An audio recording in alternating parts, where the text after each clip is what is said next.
up, players? It's Warboss 10, Bobo up in this mood. I've got a little bit of a progress update on the table. Me and Bobo painting up some Eldar here. Say hi, Bobo. Say hi. So we're going to check out these Eldar. And I'm going to let you know what I did with them and how I painted them up. He keeps making silly faces. He keeps making silly faces when I turn the camera away from him. Okay, and then I'll let you know how they turned out.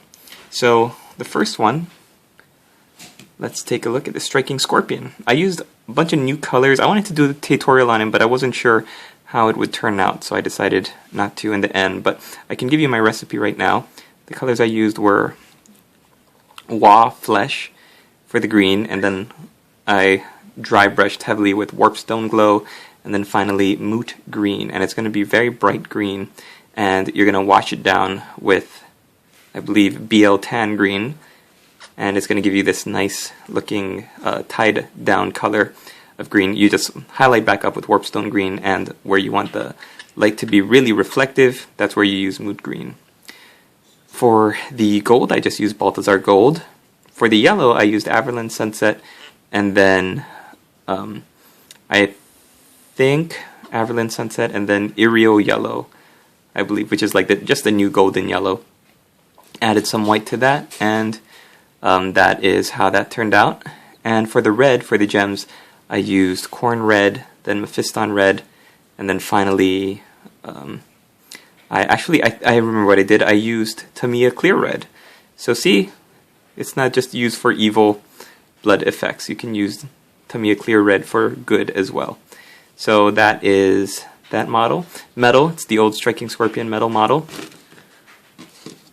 So next for this commission job, this Eldar commission job that I've had for a while, is this Fire Dragon. Now I wasn't quite sure how to replicate my old Fire Dragon with the new color scheme, so I base coated him with the old Macarius Solar Orange, which is such a great color for Fire Dragons. It goes on so easily, and it really, so clumsy. It goes on really, really easily and spreads and covers really well, and it's bright and it's vibrant, which is what you want.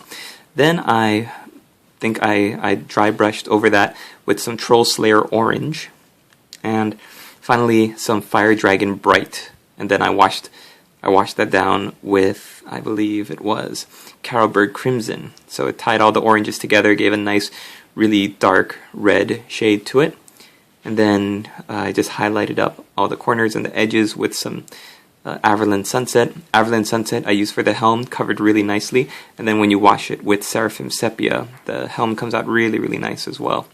Everything else I use my standard reds and blues, and I did the same color scheme that I used on the Striking Scorpion for this little sash that he's wearing, and for the Eldar runes I used my Micron Arts pen. So that is that guy.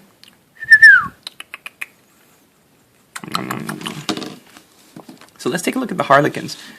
I'll show you the ones I've done first. You might have seen these guys before. And that's one guy. And I've shown this guy off before. This checkered pattern on the leg, I'm planning to do a tutorial and show off how to do those for anyone who's interested. It's really easy, it just takes some practice. Now let me show off the last guy here. I did Mithril Silver and that Oyster Pearl effect on his helmet.